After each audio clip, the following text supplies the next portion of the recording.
Je me décide enfin à vous partager l'équifil que j'ai réalisé avec Othello en 2023. Donc c'était une épreuve club 1 et c'était un concours d'entraînement encadré par une coach spécialisée en travail à pied, équifil, etc. D'ailleurs, on a eu l'occasion de refaire d'autres stages avec cette même coach et elle a un très bon feeling à pied avec les chevaux. Elle encadre vraiment bien et elle explique tout ce qu'elle fait et elle donne vraiment des conseils et des pistes de travail qui sont hyper pertinentes et adaptées à chaque couple cavalier cheval. Donc je vous la recommande. Bon, revenons à nos moutons, enfin plutôt à notre Othello. À cette époque-là, Othello n'était pas en ma propriété, je travaillais de façon assez aléatoire, donc son niveau à pied était vraiment pas ouf, mais il avait le mérite de nous suivre peu importe ce qu'on lui montrait, et ça c'est toujours une de ses qualités aujourd'hui. Comme vous avez pu le voir depuis le début de la vidéo, il y avait plusieurs dispositifs, certains de maniabilité et d'autres de désensibilisation, et certains alliaient les deux.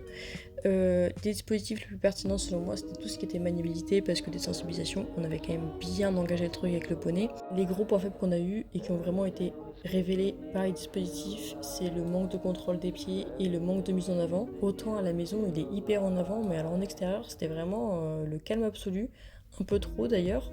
Par contre, ce qui a vraiment été un plus pour moi ce jour-là, c'est qu'il était hyper concentré envers l'humain. Il regardait un peu ailleurs, mais il était quand même assez attentif. Là, on était sur un exo, là en particulier sur la vidéo, assez compliqué pour lui parce qu'en fait, à cette époque-là, passer le licol, retirer le licol, mettre le licol, c'était vraiment une épopée. C'est d'ailleurs pour ça que sur le dispositif, on lui a laissé un licol sur la tête au cas où si on pouvait plus le rattraper parce qu'il avait une peur bleue. Ce n'est plus le cas maintenant, mais il avait une peur bleue qu'on s'approche de ses oreilles. Et globalement, ce qu'on en retire de ce jour-là, c'était qu'on avait un poney hyper concentré, fraîchement manipulé et avec peu de base, mais qui a quand même fait tout le dispositif sans trop s'inquiéter, sans trop regarder. Et pour nous, c'était que du plus, que des bonnes choses. Et du coup, j'étais très contente de cette journée qui a été hyper formatrice pour lui comme pour moi et un peu décisive dans notre relation. Parce que du coup, maintenant, Othello m'appartient.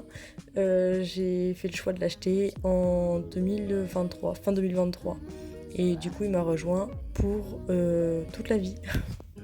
On a eu l'occasion de refaire des stages de travail à pied et on a noté son évolution qui est claire en fait. C'est le jour et la nuit, il a beaucoup plus confiance, on a plus de facilité à manipuler les pieds, on va dire, à distance.